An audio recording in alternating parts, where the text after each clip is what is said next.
Hello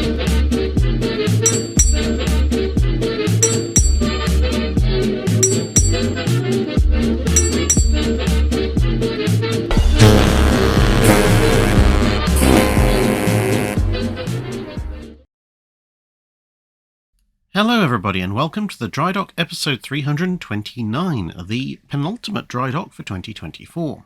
This week the questions are taken from Guide 404, Guide Not Found, and Guide 405, seriously that's on Shokaku and the Turtle. Then the Wednesday videos on PQ17 and the last part of the Johhnie Walker series, and the Friday video on how fast did HMS Rodney go when she was chasing Bismarck. BK Zhang asks, it's an often held assumption that the Shokakus were effectively useless compared to Carrier Division 1 and 2, and that Japanese naval aviation was completely destroyed at Midway as a viable force, in spite of how obviously false that is. Why do you think this myth came about? I think there's a great combination of factors, and exactly which one is more or less important to any individual who thinks that is obviously going to depend on the individual. But you have, in no particular order, the fact that Japanese internal, if you like, propaganda or the internal rivalries within the fleet thought that the Shokakus weren't particularly useful. Now, that's not because of their actual capabilities. It's purely because Akagi, Kaga, Hiryu, and Soryu had obviously been operating for considerably longer, especially in case of Akagi and Kaga. And at the time of the Pearl Harbor attacks, Shokaku and Shokaku were almost so new you could still smell the drying paint. And so there was a little bit of, inter-carrier division rivalry that, oh yeah, look at the new guys. What can they do? They don't know anything. And of course, people might hear about that, and that would lend into the perception. Then you've got the fact that every Japanese carrier at Midway was sunk, and the Japanese carrier force at Midway is referred to as the Kido Butai, because, well, it pretty much is.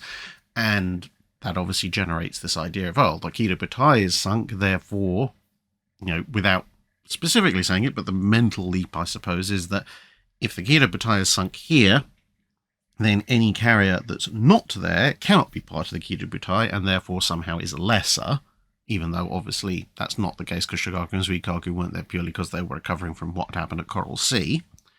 Then you've got the perception of perceived American superiority afterwards in terms of carrier hull numbers, because remember, after the Battle of Midway, in terms of actual proper fleet carriers, the Americans still have Saratoga, Enterprise, Hornet, and Wasp, although obviously by the end of the year they don't have two of those anymore. But there is this kind of perception of, well, now the Americans have 4 fleet carriers, the Japanese only have 2, therefore how effective can 2 fleet carriers be against 4 when they had 4 versus 3 and they lost that fight? Obviously that's not counting conversions like Junyo and Hio and the light carriers the Americans are bringing online, but again it's kind of I think a surface level psychological self-manipulation.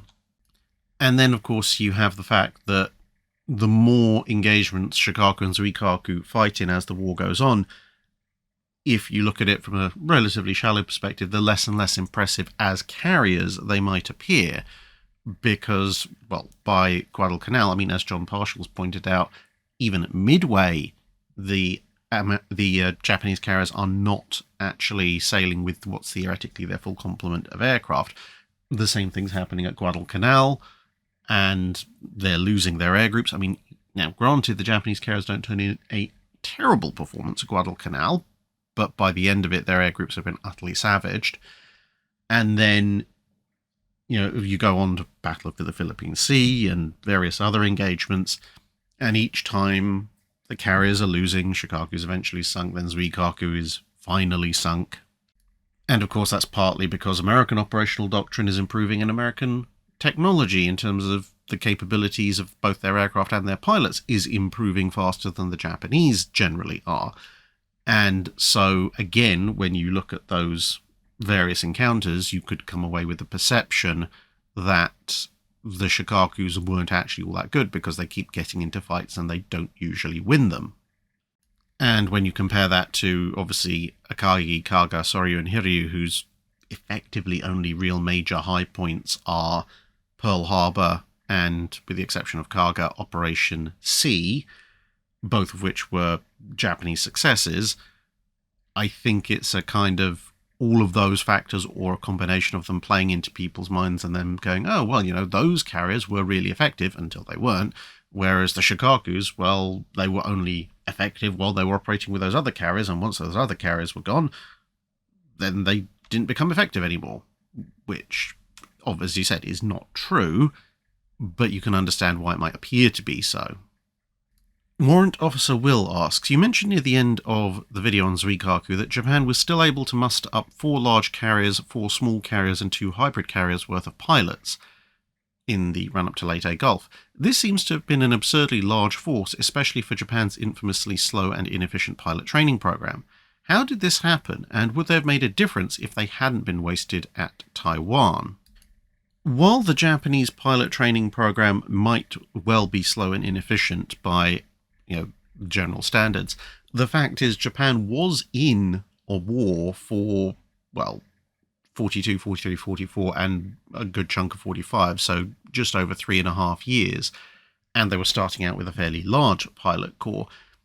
They were still training pilots, and of course, even when they took serious losses to their carrier corps, in virtually no circumstance was their entire carrier corps present at a single engagement, at least for most of the war while they actually had viable carriers.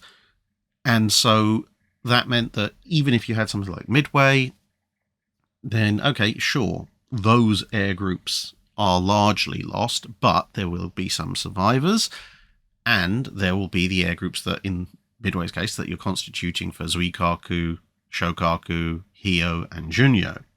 So they always would have some pilots left, plus obviously pilots coming through training, and they had a bunch of smaller light carriers that they could in theory divert pilots from as well, and they are still training and churning out more and more pilots, and collectively this means they can reconstitute a kind of first carrier fleet Cuniberti, primary carrier strike group, whatever you want to call it, air group on a semi-regular basis.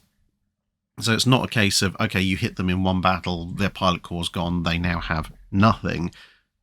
It's just that they aren't capable of generating those groups of pilots as quickly, or training them to quite as high a standard, or in such large numbers as the Americans are. And you do actually see throughout the war, the Japanese have this habit of having a theoretically fully trained, perhaps even fairly experienced air group or multiple air groups aboard either a carrier or various carriers, and then deciding, apropos of not all that much, that they're going to divert this entire carrier air group to a land-based battle or a land-based holding fortress, whatever you want to call it, to assist in that area. And at that point, unsurprisingly, either they all get hammered in one major engagement, or they get attritioned down very quickly, and suddenly they're down another carrier air group, which they have to reconstitute. In part, you can blame the inter-service rivalry between the Japanese Army and Navy for that, because, well, in most other navies, or most other armed forces, if that was a problem, we need some fighters over here, then, as you see with both the British and the Americans, they might very well just take on RAF or USAAF or USMC fighters and light strike aircraft, and just put all the carrier aircraft down in the hangar, stack the decks with the land-based air forces aircraft, ship them over, fly them off. Now you have land-based aircraft flying from land-based air bases with land-based pilots, and it's all good, and the carrier just pops back up with its air group. Whereas, well, can you imagine the Imperial Japanese Navy willingly acting as a taxi service for a large number of Imperial Japanese Army fighters to go and reinforce an air base on land? And so between a slow training program and this constant frittering away of their carrier air groups, while the Japanese are able to reconstitute their sort of total carrier air wing several times, it turns out that the majority of the pilots, apart from the veteran survivors, are, yes, trained, but not trained anywhere near as well as the average US or later British pilot. and they're relatively inexperienced, because obviously newly reconstituted for the most part, which of course means that they take more losses, which means it's more likely they need to be reconstituted, and off goes the vicious cycle. But they're able to do this, depending on the time period of the war in question, roughly on, I would say, about once every 6 to 12 months. Now, compare and contrast that to the US, which is obviously the primary antagonist for the Japanese in the Pacific, where if a carrier air group takes particularly heavy losses or is just exhausted after several months of intense frontline operations, the carrier can go home and just pick up a new air group, because the Americans have several carrier air groups either in the process of reconstituting themselves or being freshly raised over in the continental United States at almost any given point post, I would say, late 1942, while you also have other carrier air groups out and active in the Pacific. So as long as the ship can keep its pace of action going, it's almost a case of, okay, well, we've worn out this carrier air group, let's go and get another one. As opposed to the Japanese situation of, well, our main carrier air groups have been decimated, we're going to need a few months before we can put up any kind of significant resistance again. Now, in terms of, would those carriers that were present at the Battle of Cape Engano have made a significant difference to the battle had they had the air groups that ended up getting wiped out at Taiwan? Well, of course, it would have made something of a difference. That's still a large number of aircraft, and there is every possibility they could have inflicted some fairly significant damage on Halsey's forces, but it would depend very much on exactly how such an engagement goes. You could have a repeat of the Great Marianas Turkey Shoot, so perhaps this massive strike wave gets launched, they see Admiral Lee's battleships ahead of the carriers, they attack the battleships rip them apart with anti-aircraft fire, the survivors head back to their carriers only to find that half their carriers have been hit by the American counterstrike in aircraft, and it all goes downhill for them. You could have a flip side where they withhold the majority of their aircraft for some reason until, by chance, they happen to launch their strike after Admiral Lee has been sent back after Kurita, at which point they have a straight run-in on the carriers, at which point they're probably going to do significantly more damage to the carriers. They could even, given it's Ozawa, have realised that the lone Judy hunting groups were actually incredibly effective, and perhaps done a kind of a bait and switch where they send in a good chunk of their aircraft as a kind of frontal assault, but it turns out to be mostly fighters to tie up the American counter-response, and their actual strike consists of maybe a dozen lone Judys that have gone round the flanks and have been instructed to only attack after they hear that the main strike force has been engaged, and those sneaky little things go in and do considerably more damage than actually the primary strike force ever had a chance of doing. Who knows? Dr. Rocketman asks, why hasn't anyone ever attempted to make a replica of the Turtle and reenact her mission? I mean, suffocating isn't going to be an issue because the Submariner could always be issued with scuba gear. Well, quite a number of replicas of Turtle have been made, and almost all of them, at least the ones that weren't specifically made as cutaways to begin with, have been tested in one way, shape or form. But as far as I'm aware, no one's tried to completely reenact the exact mission in question, and I think that's probably for two reasons. Firstly, it would be tremendously exhausting. I mean, that's the main reason that's traditionally attributed as to why the attack was unsuccessful in the first place. And secondly, these days, I mean, back then as well, but especially these days in the era of health and safety, it would be stupidly dangerous. Any kind of significant attempt to operate a thing this small and this low profile in any kind of open waterway, I would imagine that if you tried to apply for the relevant permits, you almost certainly wouldn't get them on the grounds of it being a vessel that in no way, shape or form meets modern maritime safety requirements, unless you did significant modifications to it that would make it not really a replica. And if you ignored those safety requirements, so the fact is that even if you did have scuba gear on board, or at least an air tank to avoid getting CO2 poisoning or something like that, the simple fact is that, regardless of what you might think of modern health and safety rules, fundamentally it is an incredibly unsafe craft because of that reliance on human power. Unless you had a monitoring boat essentially following you with a line attached, there's every chance that if you encountered a particularly nasty tide or rip current, you might just end up being swept out to sea, or, you know, somewhere you really didn't want to go, and that could end very badly. So, although, as I said, they have tested them, these various replicas, I think, you know, the idea of saying, okay, well, we've tested it, yes, we managed to submerge and move around, and that's all great. The idea of getting one of the replicas, sticking it in the water, saying, right, now we're going to make you, you know, crank this thing for several hours to get over to this replica or stand in for a ship and see what happens. I just can't see many people volunteering for that kind of self-inflicted torture. C. Tengton asks, would it have been possible to build something similar to the CSS Hunley of 1860s fame using 1775 technology? A Hunley worked, it sank its target, and then eventually sank itself for the third time. Everything on board seems to be somewhat similar to the Turtle, just a little bit larger in scale. Only the metal hull of Hunley would probably need to be replaced with 1775 technology, such as wooden barrel staves and metal hoops.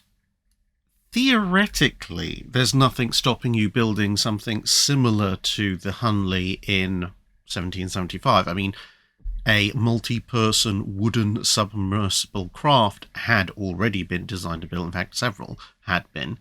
So that in and of itself isn't a blocker. The larger problems, I think, would be, one, would you have somebody invent the spar torpedo in 1775, or would you still go with the attach explosive charge and withdraw option? And secondly, the environment in which Turtle was built, because the Hunley is a considerably larger vessel, and so a kind of a wooden analogue to it would be considerably more expensive to construct and considerably harder to conceal. And given that the Turtle was built essentially on a shoestring budget in the middle of an armed revolution, I find it difficult to work out a circumstance in which both sufficient funding and resources could be made available for the construction and testing of a considerably larger vessel, as well as the, you know, transportation of it, and this all going completely unnoticed by the British, and also, you know, someone just actually having the money in the first place. And then, as I said, you know, how do you hide the thing? How do you move it? Moving something the size of Turtle is very, very different to moving something the size of Hunley, especially in an era before railroads. But that's more of a circumstantial limitation. If you had the idea of a wooden version of the Hunley in 1775, if you happened to have enough financial resources to hand, and you lived in somewhere that wasn't in the middle of an active insurrection against the most powerful nation on the planet at the time, who was, you know, patrolling the shores with a very large navy, then you might well be able to pull it off. Next we have, what would have happened if PQ-17 had continued as normal and Tirpitz did actually sortie? Well, an approximate outline can probably be made from the circumstances we know about PQ-17 and what they were doing and what their escorts were doing. So, as covered in the video, the faster, more combat-capable escorts, as opposed to the anti-submarine escorts, essentially all banded together, the cruisers and destroyers, and headed off to directly confront Tirpitz and her escorts away from the convoy. And you would have also had the heavy covering force as well. If Tirpitz was known to be sortying, they would not have left.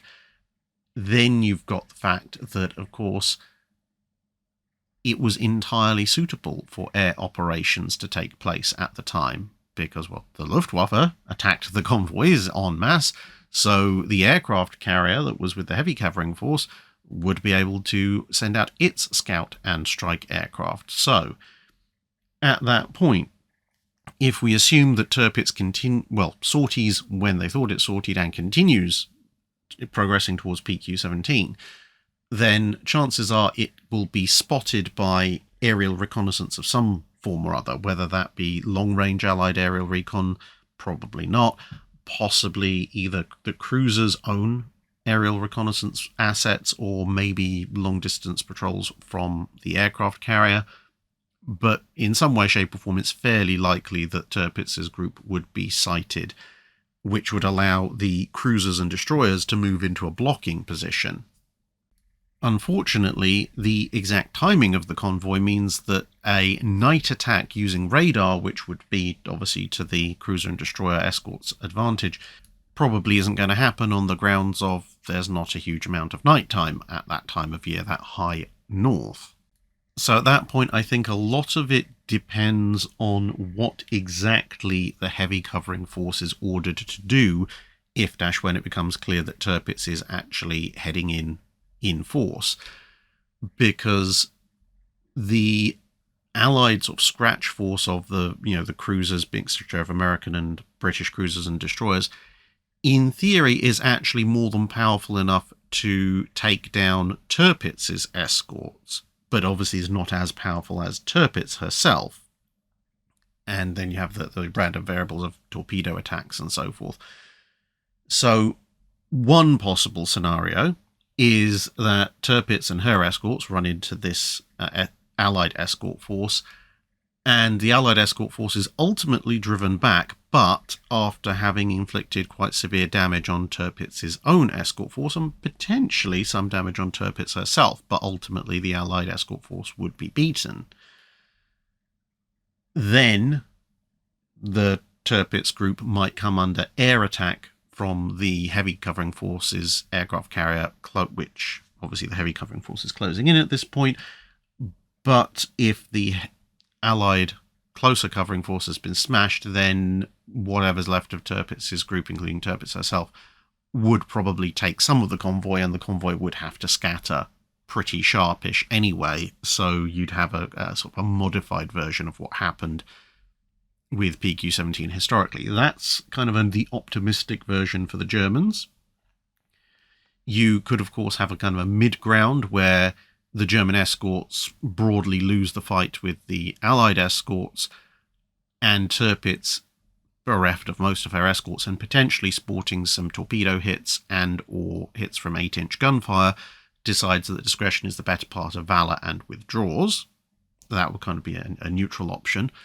Or you could construct a kind of Allied favourable optimal option whereby as soon as it's known that Tirpitz is heading in, maybe one of the submarines spots and reports her, and then contact is maintained by aerial reconnaissance, the heavy escort force steams full speed for the area, and because of, therefore, knowing the Germans' location, the German force gets set upon by the carrier's strike aircraft shortly before the Allied cruisers and destroyers engage, at which point that's going to potentially break up the German formation. The torpedo bombers are probably going to focus on Tirpitz, let's be honest, and that confusion and distraction might allow a more favourable engagement for the Allied cruisers and destroyers, obviously still having the advantage over the German escorts, but more so now, which might then allow them to get more hits, both 8-inch guns and torpedoes, in on Tirpitz,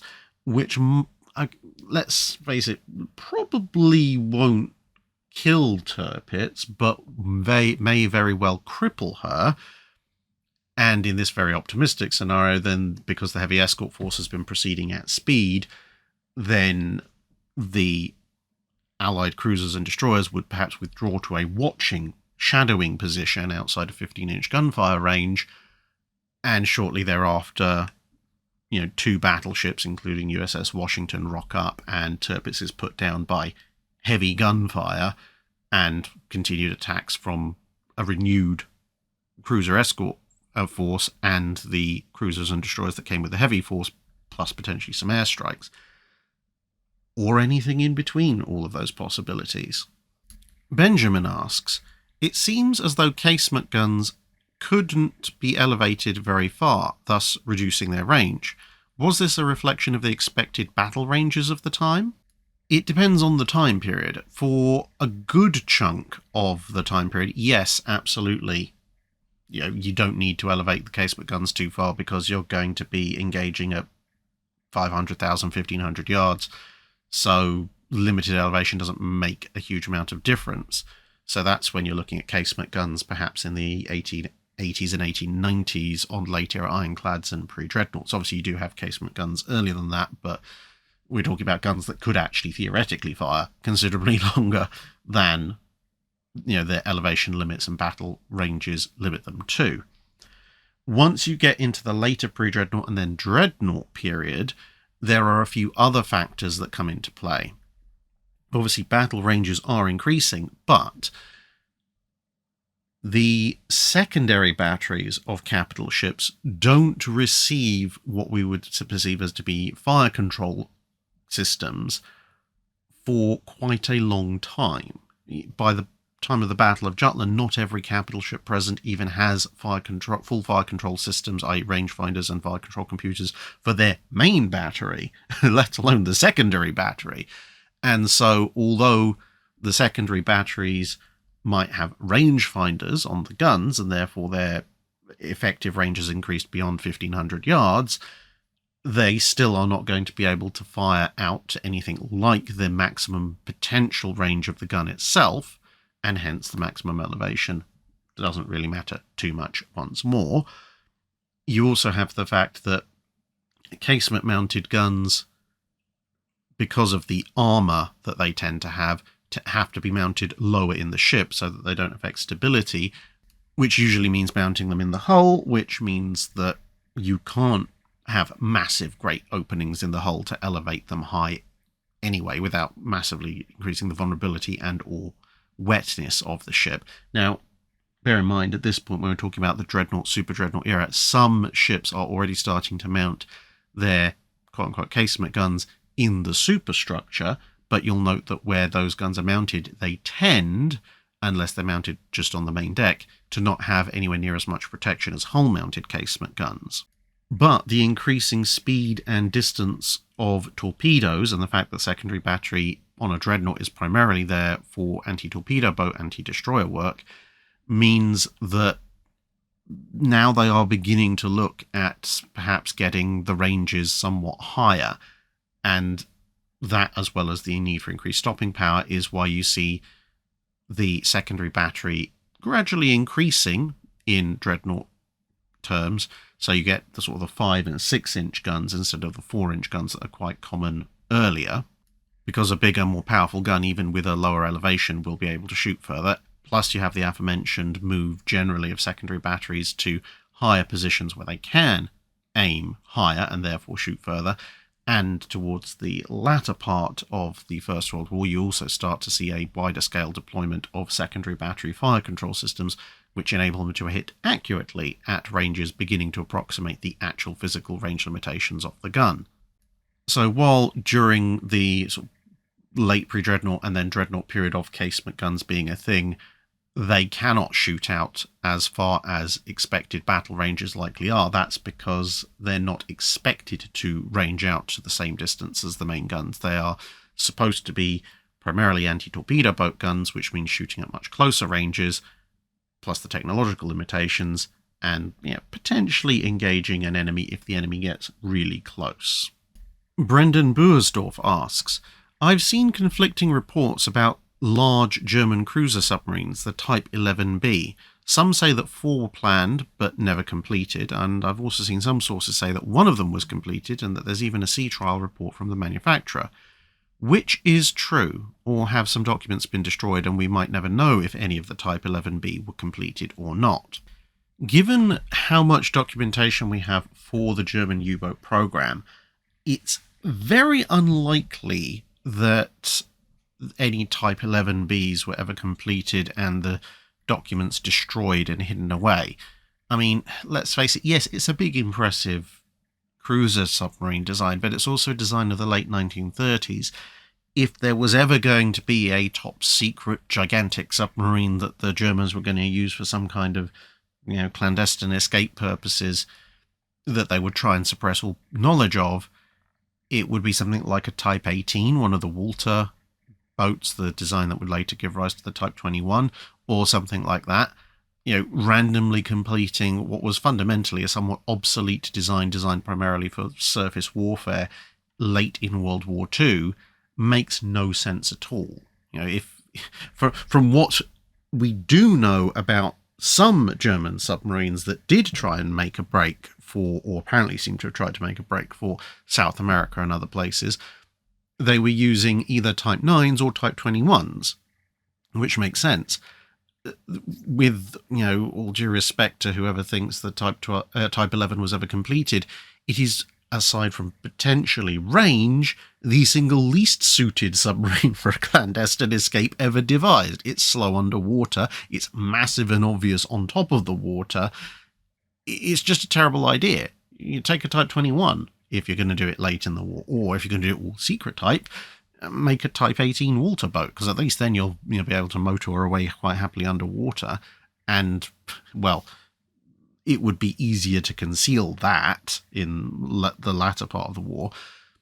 Honestly, every reliable source I've looked at says that although U-112, which would be the first of the Type 11Bs, was probably laid down, it was also suspended and work cancelled in the early part of 1940-ish, give or take, and that its most likely fate was that the materials were broken up and reused in other subs. Pretty much the only place I've seen somebody seriously claiming that the Type 11B was ever completed is essentially just reposts and reposts and reposts of one particular group's claims, which is the Trident Research Group, who claim that they found the wreck of U-112 off the US East Coast, and there's a whole bunch of stuff that supposedly goes with that. But honestly, they haven't come up with anything beyond a web page and a bunch of people reposting their stuff that actually provides any compelling evidence for that. They make a lot of assertions. They don't provide any sources for that. And about the closest thing that they come to in terms of verifiable evidence is that they claim that they found a element of the submarine which has a stamp on it, which would indicate that it's part of the project number, which would be for U-112 at the correct shipyard. Now, that might be interesting evidence if they could actually provide, a photograph or the item in question, depending if they salvaged it or not, but even if they didn't salvage it, an actual decent, demonstrable photograph of that, rather than just saying, hey, we found this thing, honest gov, trust us.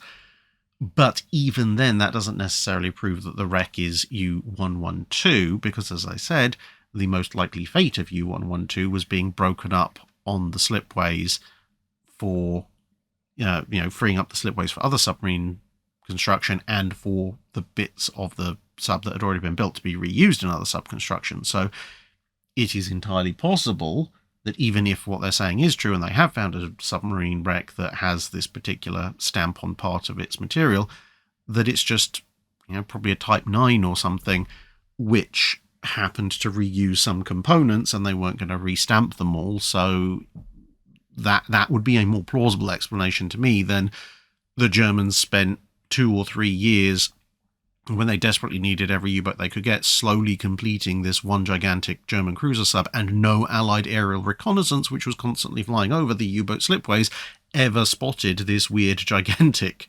6-inch armed cruiser submarine under construction. It's far more plausible that it's just some recycled components, if indeed the claim is true at all, which I haven't seen much evidence that it is. Martin C. Horowitz asks, if Johhnie Walker had survived the war, what do you think would have happened to him? Would he have advanced in the Royal Navy leadership, moved into anti-submarine warfare research and development, or just retired? Well, if Walker himself had anything to say about it, he would have almost certainly retired. At the time of his death, well, shortly before, obviously, when he'd been told that he was being advanced to flag rank and would be sent out to the Pacific, he wasn't particularly in favour of the idea. I mean, apart from anything else, he was an anti-submarine warfare specialist. He didn't particularly see that his very, very carefully honed skills would be all that useful as an admiral in the Pacific, considering that the Japanese submarine fleet was largely no longer functional at that stage, and there weren't mass Japanese submarine attacks on Allied convoys in the Pacific, which was basically the bread and butter of what he was doing in the Atlantic.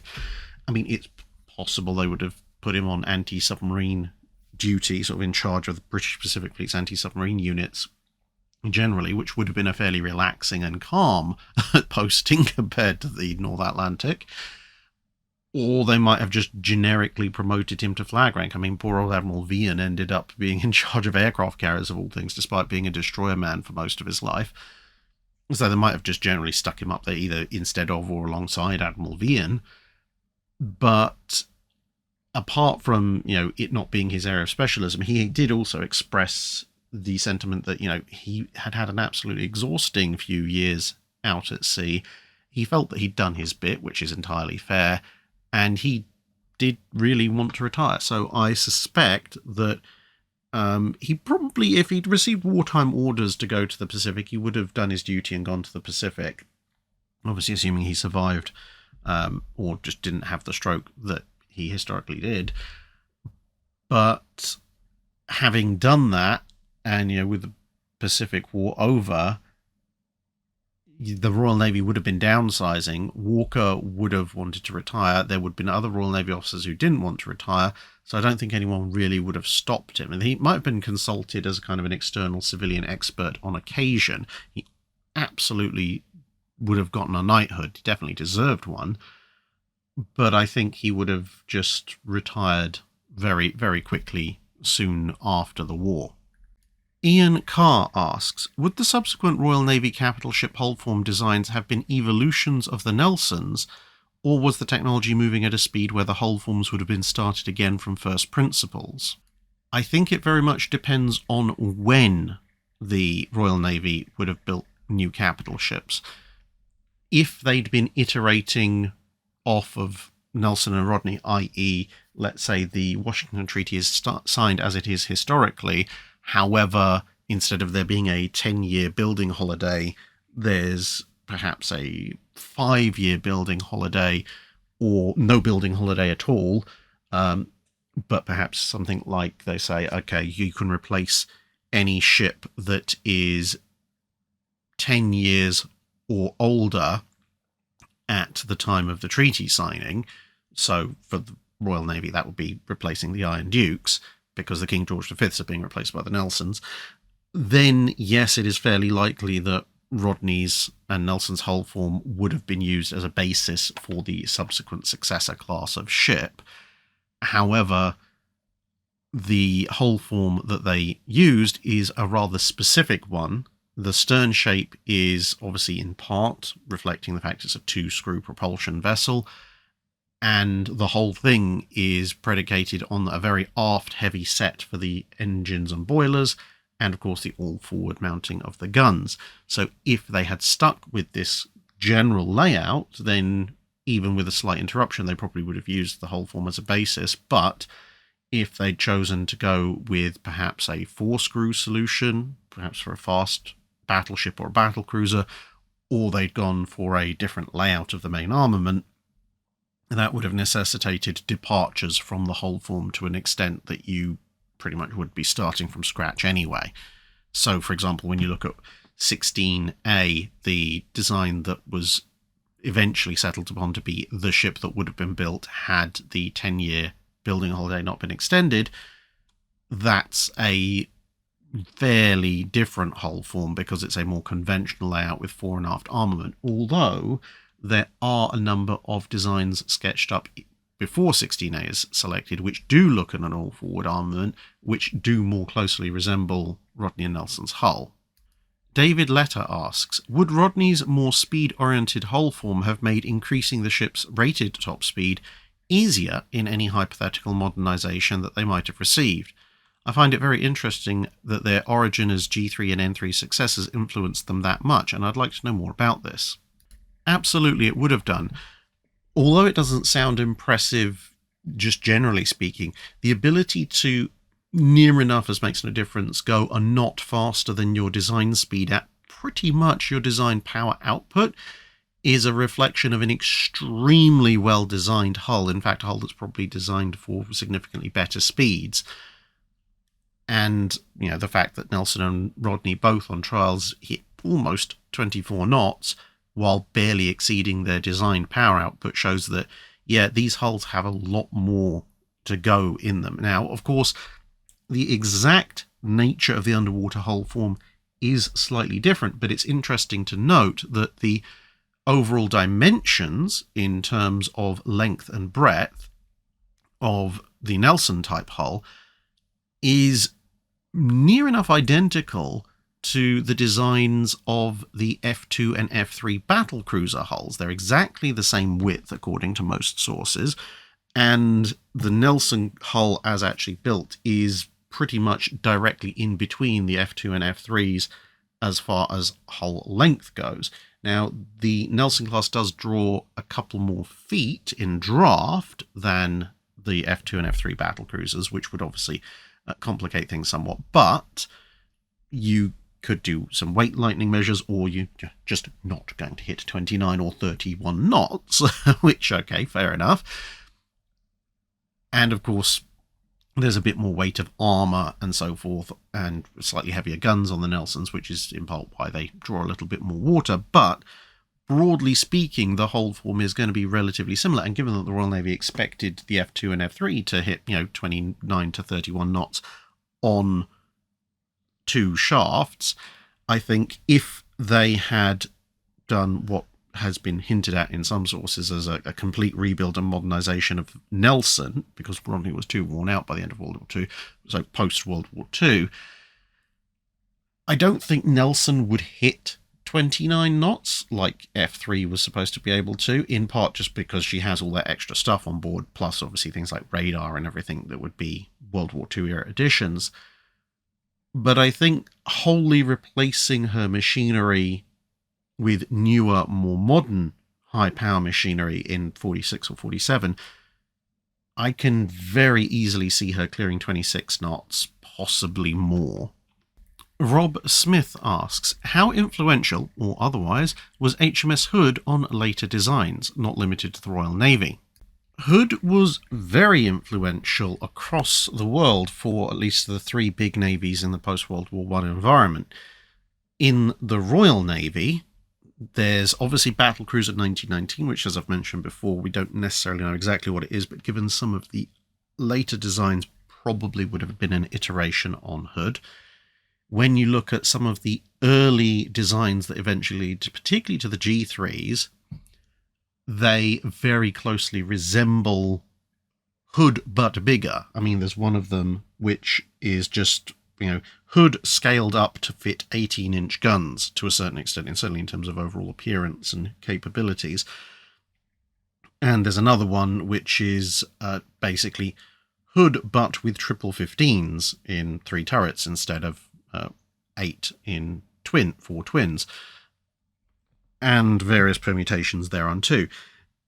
In the US, the appearance of the capabilities and design of Hood, and then her appearance itself, led to a rather radical rethink in what the US was going to do in terms of battle cruisers. So, of course, you had the Lexington design, which was iterating onwards, but essentially didn't have any kind of armour to go up in peer-on-peer combat in an environment where people were flinging 15 and 16-inch shells around.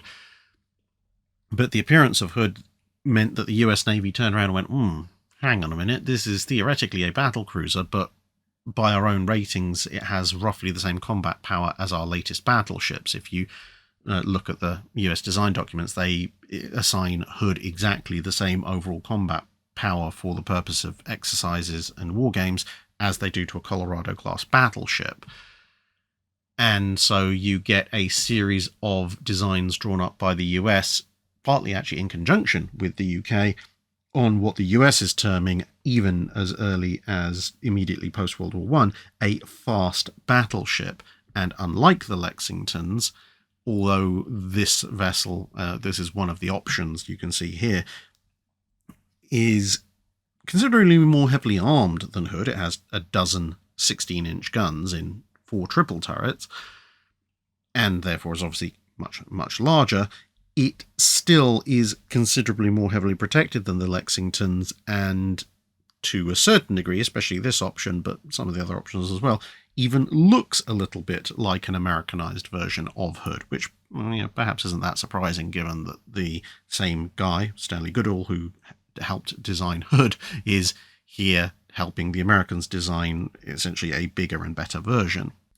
And although the Japanese are kind of doing their own thing already with Nagato and Mutsu, the existence of Hood kind of confirms to them that they want to go down the line of speed and firepower.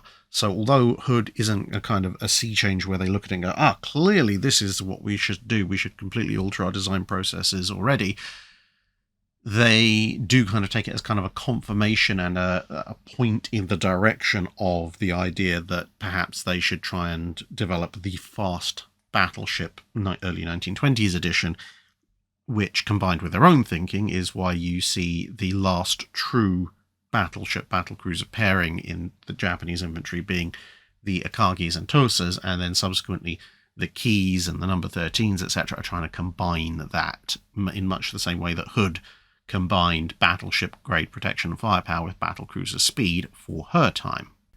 Jeffrey Conley asks, if the Italian Navy had taken what, as you said, was essentially SMS Blucher, this is Cuniberti's 1899 armoured cruiser design, just several years earlier, and built it, how would this have affected the development of ships at the time in the Royal and French navies? I think it would have had a very considerable impact indeed. Belt armour-wise, Cuniberti's armoured cruiser isn't all that radical compared to most of the armoured cruisers that are being designed around that period and shortly thereafter. Speed-wise, again, not a huge amount to write home about. It's competitive, but not much more. It's the armament part that's the interesting thing. And of course, speed-wise, there's not really a lot he can do until the advent of turbines, which is a couple of years down the line. But that uniform armament of a dozen 8-inch guns in fore and aft and wing turrets, that would change things quite significantly. That would make it the single most powerful armoured cruiser on the planet by a long way. Now, for the British, at the same time, they're building the Drakes and then the Monmouths, and assuming the Italian Navy accepts the idea and starts construction, maybe start construction in 1900, the Monmouths and the Drakes are still going to be built. And similarly for the French, they have some armoured cruisers like the Gloires under construction at the time. However, when you get to the next set of armoured cruisers, so for the British that's the Devonshires, then the Warriors, Duke of Edinburghs and Minotaurs, their last ones, and for the French that's the Lion Gambettas, the Jules Michelet, and then a one-off the Ernest Renard, and then the Edgar Quines. I think that's where you would see the change, because, the Devonshires are, got a few 7.5-inch guns, but then all the other subsequent British designs have 9.2-inch guns and 7.5-inch guns in varying numbers and layouts, and the French designs until the Edgar Quines are all a mixture of 7.6-inch twins fore and aft and varying numbers of 165 4mm guns down the side, again in a series of twin and single mounts, depending on which your particular vessel that you're looking at. And I think in that case, the advent of an all 8-inch ship, for the French it would be a relatively easy option. I think they would actually have a much easier time of things, because just going, okay, well, instead of having a bunch of twin 6.5s, we can put some single 7.6s and perhaps even some twin 7.6s, so a smaller number of them, essentially the Edgar Quines, but several years earlier. They could definitely do that to match the Italians, and of course they're going to have quite a lot of motivation to do so. For the British, I think they're going to have a few more problems. I think the Devonshires probably would scrap the 6-inch armament. They'd probably put another wing 7.5-inch on and maybe upgrade fore and aft to twin 7.5s. So that would give them a total of either 8 or 10 7.5-inch, depending on whether they go with 2 or 3 single 7.5s on the sides and obviously twins fore and aft, and a total broadside of either 6 or 7 barrels as compared to 8 barrels on the Italian ship, and of course the 7.5s instead of 8-inch. But I think, rapidly redesigning the Devonshires in light of information from the Italians, that's probably the best you could come up with. I think the interesting thing is going to come when you get to the Duke of Edinburgh's, because Duke of Edinburgh, Warrior, and Minotaur class ships all show 9.2-inch guns to varying numbers. The problem is the 9.2-inch gun is quite a substantial weapon. Now, it would, in theory, be relatively easy to do twin 9.2s fore and aft. I mean, that's what they did with the Minotaurs anyway. But having twin 9.2s down the sides, when you look at some of the spacing issues they had fitting either single 9.2s or single 7.5s, that could be considerably more difficult because of the much larger scale of the weapon. But having a uniform armament shown by the Italians and then the French copying, I think the British will be forced into having uniform main armament. Now, they could go about that one of two ways. Either they go with sticking with 9.2s and maybe have a twin 9.2 up front, maybe 2 twin 9.2s aft, like Dreadnought had 2 twin 12s aft, and then maybe sticking 2 or 4 single 9.2s down either side. So that would give you either 7 or 8 9.2-inch barrels per broadside, but would require somewhat larger vessels than even the fairly substantial armoured cruisers that they're building at the time. The alternative would be obviously expanding the size of the armoured cruiser, which they did anyway, and perhaps accepting, if you can somehow persuade Fisher, that not having the biggest guns for armoured cruisers is the way forward. So instead of going, the Italians have 8-inch, therefore we must have either 8 or 9.2-inch, perhaps going down an expanded Devonshire route and thinking, well, maybe we can fit twin 7.5s down the side and twin 7.5s fore and aft, and at that point maybe just going to have more guns. So perhaps still having 2 twins aft and 1 twin forward, and then maybe sticking 2 twins on either side. So that would give you, in total, you'd have 6 guns on the centre line and then another 8 on the wing mounts, of which 4 can be brought to bear. So that would give you a 10-gun broadside, which would give you a bigger broadside than the Italians in terms of shell numbers, and that might be just enough to persuade Fisher to stick to the 7.5, although you probably would see all 9.2-inch ship derive probably as an alternative to the Minotaurs at some point. Classe Cornate asks, how well do you think the Espanias, Yavut Sultan Selim, the Minas Gerais, the Rivadavias, Ganguts, and Almirante Torres would have fared being sent off to Italy for rebuilds in the interwar period? I think the results are going to be very variable. Obviously, all of the ships are going to benefit from increased speed because, they've all got old-style machinery. So new style machinery, new boilers, and, given what the Italians did to their ships, let's say also a bow extension, their speed's going to jump, but how much and how useful it is going to vary quite considerably. The Espanias, I don't think, are going to benefit all that much.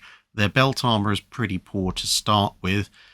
They're sub-20 knot ships originally, so maybe they get 23, 24 knots max.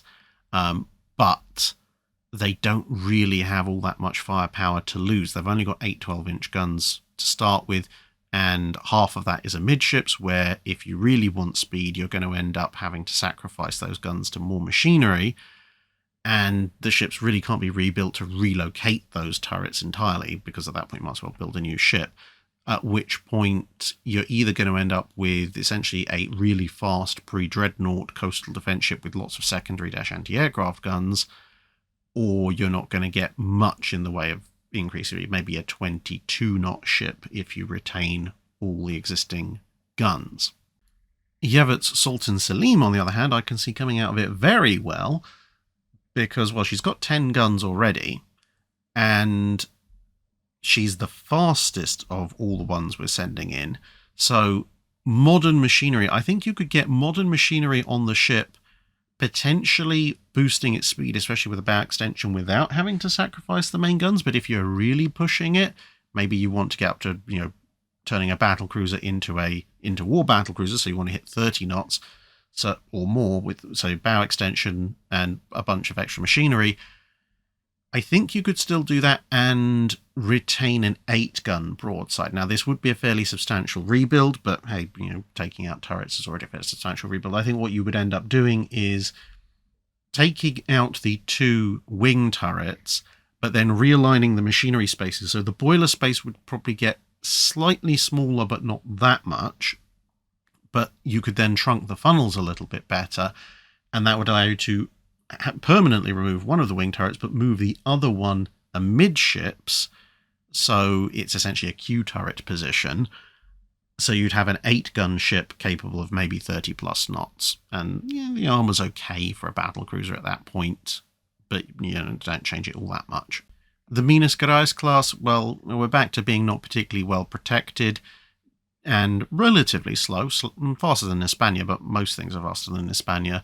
So given the layout of the guns, you could easily sacrifice the wing guns, massively ramp up the machinery, probably push it up to, I would say, maybe 25, 26 knots quite easily with one machinery, and you still retain 8 guns. I mean, they're 8 12-inch guns, but whatever. That's still a fairly decent broadside, certainly for a minor navy ship. The Rivadavias are a more interesting one because they've got funnels both fore and aft of the wing guns. I think you could probably pull off something similar to what we were proposing with Yavut Sultan Selim. So pull one of those turrets onto the center line, so you would have then a 10-gun broadside, ditch the other one, and obviously bow extension, and then, keep your modern machinery, but fore and aft instead of more clustered amidships. I think you could make that work.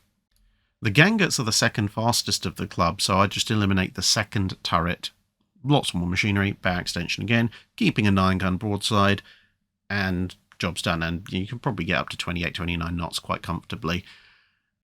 In each of these cases, you could also bore out the guns the same way the Italians did, turning 12s into 12.6 inches or 11s into 11.5s or whatever. But then we come to the last one, Almirante Litore. No real need to bore out these guns, they're 14-inch anyway.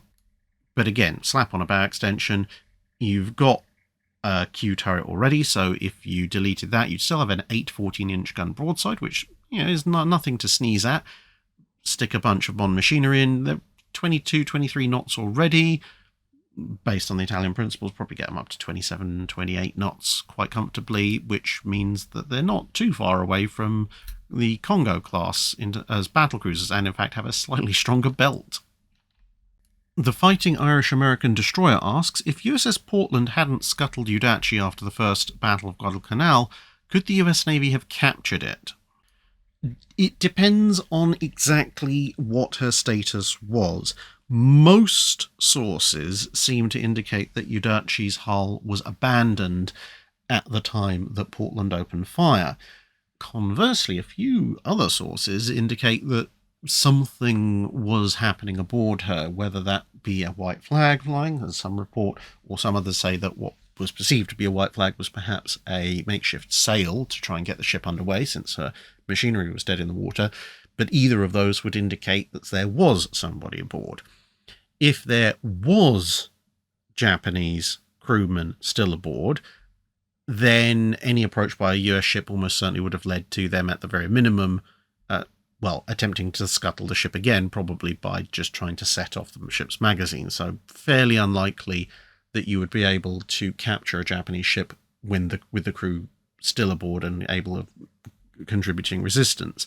However, if the majority opinion is correct and Yuudachi was in fact abandoned in the early morning when Portland fired on her, then given that the US generally would have aerial superiority during the day, it would in theory have been possible for the US to capture the Yuudachi and tow her away. The big question at that point would be how much underwater damage she had sustained and how much could be made good to keep her afloat long enough to get somewhere where more permanent repairs, or at least better temporary repairs, could be made, because it's entirely possible that they would capture her, take her under tow, but then she might potentially founder on the way. And finally for this week, Brian Smith asks, we know the standards were built to all move at the same speed. Did the US Navy do this for any other type of ship, or did any other country do a similar thing when it came to their warships? It did happen on occasion, both within the US Navy and in other navies, for the time period the channel covers, but it wasn't a universal thing. So, for example, in the immediate post-World War I environment, the US Navy had this idea for a scouting force, and they wanted every ship in the scouting force to be capable of moving at the same speed, which was 35 knots. Now, that wasn't entirely out of the question for the Wickes and Clemson classes, which was supposed to be the destroyer element of the scouting force. It was a bit more of an ask for the Omaha-class cruisers, which were originally supposed to also make that speed, and it was even more of an ask, and in fact a very big design influence, on the Lexington-class, which was supposed to be the sort of the centerpiece of the scouting force, and they were also supposed to move at 35 knots, although it turned out that was basically impossible. So the Lexington class, as it turned out, wouldn't be able to make that speed on standard full power, but, they tried. In most navies that built substantial numbers of dreadnoughts, there's at least a very good chunk of them that were all supposed to move at the same speed, and generally 21 knots was it. Obviously, the Germans started out a little bit slower, but the Helgolands kind of, just about. The Kaisers, Königs, and the first two Bardens, or Bayerns, were all supposed to move at 21 knots. For the British, Dreadnought, Bellerophon, St. Vincent, Colossus, Hercules, Neptune classes, and then the Orions, King George V, and Iron Dukes, all again 21 knots. The break being in those two navies, obviously, then the Sachsen and Württemberg, which were supposed to be a little bit faster, and the Queen Elizabeths and the R-class, both of which were also faster than their contemporaries. And it also arose by accident in mass construction classes of ships. So, for example, in the interwar period, the Royal Navy's lettered ships for destroyers up until the tribals were all roughly of about the same speed. But in other navies, like the French, for example, destroyers kept trying to iterate faster and faster. And then usually when it came to cruisers, there was a spectrum of speed that was seen as acceptable, but even within various navies, it didn't really occur that cruisers would all share the same exact speed. Some would be doing 31, 32, 33, 34, possibly 35 knots on some of the faster ones, but nothing like the uniform everyone must do X speed in knots, certainly for anyone who was building any substantial number of ships. And that's all for this week, folks. Just a quick reminder that if you haven't already, at the time of release, you've still got a little bit left on the US Naval Institute Press's holiday sale. If you want to pick up some books at discount prices, you can, of course, obviously order mine about HMS Belfast, although that's not in the holiday sale, but you can use the discount code DRAC if you're not already a member to get a discount off of that. And, of course, there will be further news, hopefully in early 2025, about signed copies, potentially maybe an audiobook version, potentially ebook version, and an availability for people who aren't on the North American continent and don't want to pay 4 times the book's price in shipping. But all that's to come. Thanks very much, and see you again in another video.